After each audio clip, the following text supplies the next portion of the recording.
안녕하세요. 반갑습니다. 4월 9일 목요일입니다. 다섯째 날 임마누엘, 우리와 함께 하시는 하나님, 함께 살펴보게 되는 저는 포트리 교회를 섬기는 김현수입니다. 늘 함께 있는다는 것은 사랑이 있다는 것을 말하는 것이죠. 사랑이 없이 함께 있는 것은 괴로움입니다. 그러나 우리에게 힘이 되어주고 용기가 되어주고 늘 함께 하시는 누군가가 있다면 그것은 무엇보다도 든든하고 무엇보다도 걱정을 덜어주고 온전하게 하고 싶은 일들을 할 수 있는 기반이 될 수 있지 않을까 합니다. 우리에게 늘 함께 하시는 그런 하나님이 계시다는 사실에 감사합니다. 먼저 우리 기도드리고 시작하도록 하겠습니다. 저희들을 사랑하시는 아버지 하나님, 순간순간마다 주님을 바라보게 하여 주시니 감사합니다. 주님, 저희들의 삶 속에 늘 외롭지 않고 무엇인가를 꾸준히 할 수 있고 주님 앞으로 계속해서 나아갈 수 있는 이유는 주님께서 저희들과 함께하고 계시기 때문입니다. 주님, 늘 그런 주님을 잊지 않고 살아갈 수 있도록 인도하여 주시며 주님 안에서 온전하고 굳건한 삶을 살게 하여 주시옵소서. 오늘도 주님 앞에 기도드리는 주의 사랑하는 백성들의 기도에 함께하여 주시고 그들의 삶에 잊지 못할 기억이 되고 기념비가 될 수 있도록 도와주셔서 그들로 주님 안에서 온전한 신앙을 갖게 하여 주시옵소서. 주님, 주님의 크신 은총이 함께하는 저희 모두에게 함께하여 주시고 은혜로 채워주셔서 분명하고 정확하게 이해할 수 있는 귀한 시간 되게 도와주심으로 늘 언제나 함께하시는 주님을 함께 경험할 수 있도록 도와주시옵기를 예수님의 이름으로 기도드립니다. 아멘. 기억절 함께 살펴보겠습니다. 영생은 곧 유일하신 참 하나님과 그가 보내신 자 예수 그리스도를 아는 것이니이다. 요한복음 17장 3절 말씀이에요. 만약 기독교인이 아닌 사람에게 하나님의 성품을 성경에 어떻게 묘사하고 있는지를 전하고 싶다면 어디서 시작해야 할까요? 물론 가장 좋은 답은 예수님일 것입니다. 성경은 예수님께서 하나님을 나타내실 뿐만 아니라 하나님을 보여주신다고 말합니다. 이를 설명하는 많은 성경 구절이 있지만 가장 간결하고 분명하게 설명하는 것은 요한복음 14장 9절 말씀이에요. 예수님은 나를 본 자는 아버지를 보았고 라고 말씀하십니다. 하나님 아버지가 어떤 분이신지 더 잘 알고 싶다면 예수님을 보고 그분의 말씀, 행동, 태도, 죽음과 부활 가운데 나타난 인류를 향한 그분의 위대한 사랑을 살펴보아야 합니다. 아버지의 사랑과 돌보심은 아들 예수 안에서 가장 분명하게 나타납니다. 하나님께서 예수님의 생애에 대한 4개의 복음서를 통해서 당신의 어떠하심을 풍성하고 더 온전히 이해할 수 있게 하셨다는 점은 성경의 묘미입니다. 유대인 마태가 유대인을 위해 기록한 마태복음에서 우리는 오랫동안 기다려온 메시아 약속을 성취하신 예수님을 만납니다. 마가복음의 예수님은 봉사하며 희생하는 활동적인 삶을 사시면서 항상 다른 사람들을 생각하셨고 언제나 아버지의 뜻에 순종하셨습니다. 누가복음을 통해 우리는 인성을 입으시고 긍휼하신 예수님의 마음이 어떠했는지를 볼 수 있고요. 우리가 읽는 이 기록이 진실임을 확신할 수 있습니다. 요한복음은 성육신하신 하나님의 아들을 보여주며 예수께서 말씀하신 그분이심을 믿도록 초대합니다. 이를 통해 우리의 영적 삶이 새롭게 회복될 수 있습니다. 모두 같은 주제를 다루지만 표현하는 방식은 동일하지 않습니다. 각자는 그들만의 경험을 가지고 있으며 이러한 다양성은 다양한 사람들의 필요를 충족시킬 수 있도록 지식을 더욱 폭넓고 깊게 만든다라고 영감의 말씀은 기록합니다.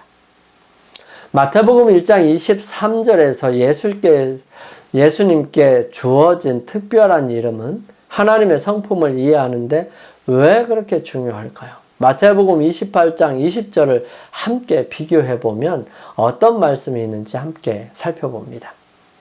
마태복음 1장 23절은 이렇게 기록하지요. 보라, 처녀가 잉태하여 아들을 낳을 것이요 그 이름은 임마누엘이라 하리라 하셨으니 이를 번역한즉 하나님이 우리와 함께 계시다 함이라. 마태복음 28장 20절 말씀은 내가 너희에게 분부한 모든 것을 가르쳐 지키게 하라.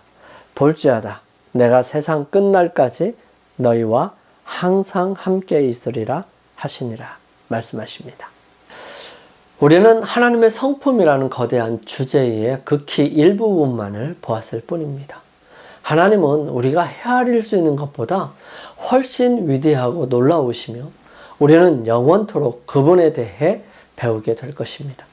구속의 경륜은 아담이 타락한 후에 세워진 사후 고한이 아니었어요. 이 경륜은 영세전부터 감추었다가 알게 하신 그 비밀의 계시였습니다. 이것은 영세전부터 하나님의 보좌의 기초가 되어온 원칙을 공개하는 것입니다. 태초부터 하나님과 그리스도는 사단이 반역할 것과 그 반역자의 기만적인 권세를 통해서 인류가 타락할 것을 아셨어요. 하나님께서 죄가 존재하도록 정해놓지는 않으셨지만 죄가 존재할 것을 내다보시고 그 두려운 비상사태를 위하여 대비책을 세워 놓으셨습니다.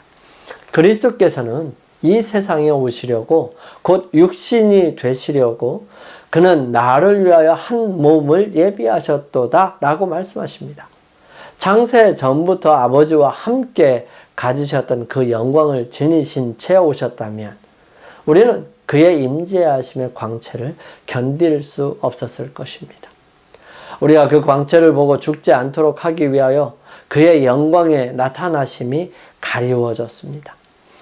그분의 신성이 인성으로 가리워졌으니 곧 보이지 않는 영광이 보이는 사람의 형체 안에 감추어진 것입니다. 이 큰 목적이 표상과 상징으로 예표되었습니다. 그리스도께서 모세에게 나타나셨던 불붙은 가시덤불은 하나님을 나타내었죠. 신성을 나타내기 위하여 선택된 표상은 별로 주목을 끌만한 것이 못 되는 평범한 덤불이었습니다. 이 가운데 무한하신 분께서 감추어져 있었죠. 무한히 자비하신 하나님께서 당신의 영광을 가장 초라한 표상 안에 감추셨으므로 모세는 그것을 보고도 능히 살 수 있었던 것입니다. 이와 같이 하나님께서는 낮에는 구름 기둥, 밤에는 불 기둥으로 이스라엘 백성들과 교통하심으로 그들에게 당신의 뜻을 알게 하시고 당신의 은혜를 베풀어 주셨습니다. 하나님의 영광이 억제되고 그분의 위엄이 가리워진 것은 유한한 인간의 연약한 시력으로 그것을 볼 수 있게 하기 위함이셨습니다. 이와 같이 그리스도께서도 우리의 낮은 몸, 즉 사람의 형체로 오실 것입니다. 세상 사람들의 눈으로 볼 때 그에게는 흠모할 만한 다른 아름다운 것이 없었습니다. 그렇지만 그분은 성육신 하신 하나님, 하늘과 땅에 비치셨습니다. 그분의 영광이 가려지고 그분의 위대하심과 위엄이 감추어진 것은 그분이 슬픔과 시험에 쌓인 인간에게 가까이 나아가시기 위함이었습니다. 물론 그렇지 아니하고도 나아가실 수 있으시죠. 하지만 인간적인 모습에 인간이 그것을 받아들일 수가 없었을 수도 있을 것입니다. 하나님께서 모세를 통하여 이스라엘 백성에게 내가 그들 중에 거할 성소를 그들을 시켜 나를 위하여 지으라고 명령하시고 백성들 가운데 있는 성소에 거하셨습니다. 그 백성들이 광야에서 지루한 유랑 생활을 하는 동안 하나님의 임재의 상징이 그들과 함께 있었습니다. 이와 같이 그리스도께서도 우리 인간의 진영 가운데 당신의 성막을 세우셨어요. 그분이 사람의 장막 곁에 당신의 장막을 치신 것은 그분이 우리 가운데 거하시고 우리를 당신의 거룩한 품성과 생애에 친숙하게 만드시기 위함이셨습니다. 말씀이 육신이 되어 우리 가운데 거하심에 우리가 그 영광을 보니 아버지의 독생자의 영광이요 은혜와 진리가 충만하더라. 요한복음 1장 14절 말씀입니다. 예수님께서 우리와 함께 거하시기 위해 이 세상에 오셨으므로 우리는 하나님께서 우리의 괴로움을 잘 아시고 우리의 슬픔을 동정하신다는 것을 알 수 있게 되는 것입니다.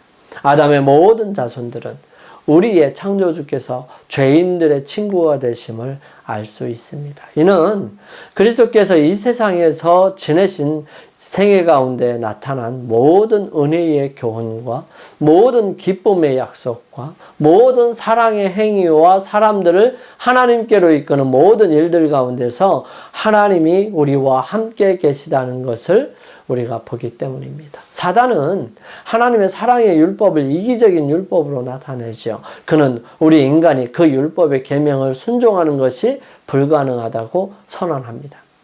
그는 우리 시조의 타락과 거기에 따른 모든 재난의 책임을 조물주에게 지우고 사람들로 하나님을 죄와 고통과 사망의 창시자로 여기도록 만들었던 것입니다. 예수님께서는 이런 기만을 폭로시키실 것이었습니다. 그분은 우리 중 한 사람이 되어서 순종의 모본을 주실 것이었습니다. 이 일을 하시기 위하여 그분은 인성을 취하시고 우리의 경험을 몸소 체험하십니다. 그러므로 저가 범사에 형제들과 지르심이 마땅하도다. 히브리서 2장 17절 말씀이에요. 만일 우리가 예수님께서 겪지 않으신 어떤 일을 겪어야 한다면 사단은 이 점에 대하여 하나님의 능력이 사람에게 충분하지 못하다고 주장할 것입니다. 그러므로 예수님께서는 모든 일에 우리와 한결같이 시험을 받으셨던 것입니다. 그분은 우리가 당하는 모든 시험을 겪으셨어요. 그분은 자유롭게 쓰도록 우리에게 주어지지 않은 능력은 당신 자신을 위하여 조금도 사용하지 않으셨습니다. 그분은 사람으로서 시험을 대하시고 하나님께서 그에게 주신 능력으로서 승리하셨습니다. 그분은 나의 하나님이여 내가 주의 뜻 행하기를 즐기오니 주의 법이 나의 심중에 있나이다. 시편 40편 8절 말씀라고 말씀하십니다.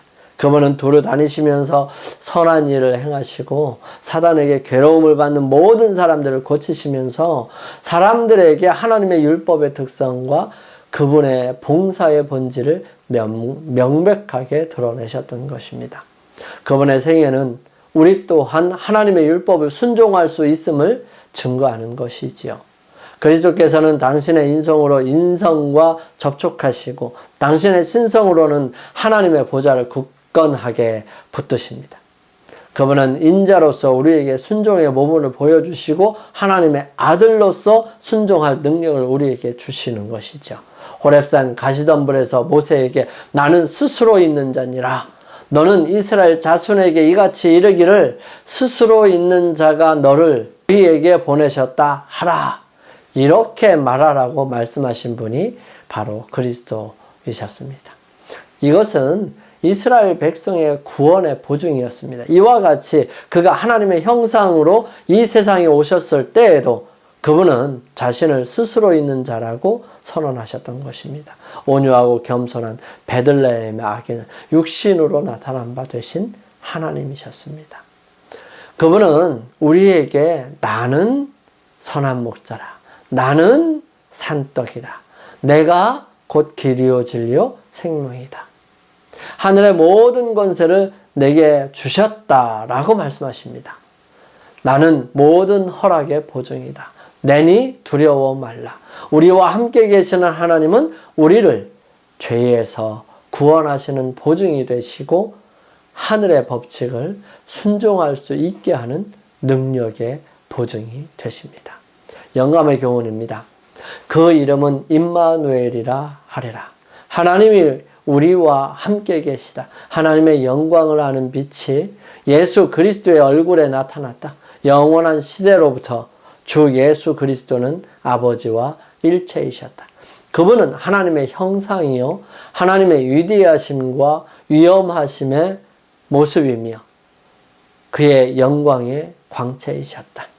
그가 세상에 오신 것은 이 영광을 나타내기 위함이었다. 그는 죄로 어두워진 세상에 하나님의 사랑의 빛을 드러내려고 곧 우리와 함께 계시는 하나님이 되려고 오셨다. 시대의 소망 19페이지에 있는 말씀이에요. 우리 함께 기도드리겠습니다. 저희들을 사랑하시는 아버지 하나님, 예수님을 보내셔서 아버지의 사랑과 돌보심을 보게 하시고 찬양할 수 있게 도우심을 감사합니다. 오늘 주님을 깊이 생각하게 하시고 함께 하시는 주님을 바라보게 하옵소서. 믿음으로 굳게 하며 영적으로 새롭게 될 수 있도록 도와주시옵소서. 그러므로 주님을 닮아가고 주님 안에서 승리하는 저희 모두가 되게 인도하여 주시옵기를 예수님의 이름으로 기도드립니다. 아멘. 오늘도 주님 안에서 승리하시기 위해 주님 앞에 머무는 시간을 갖겠습니다. 저는 내일 아침 이 시간 다시 찾아뵙겠습니다. 감사합니다.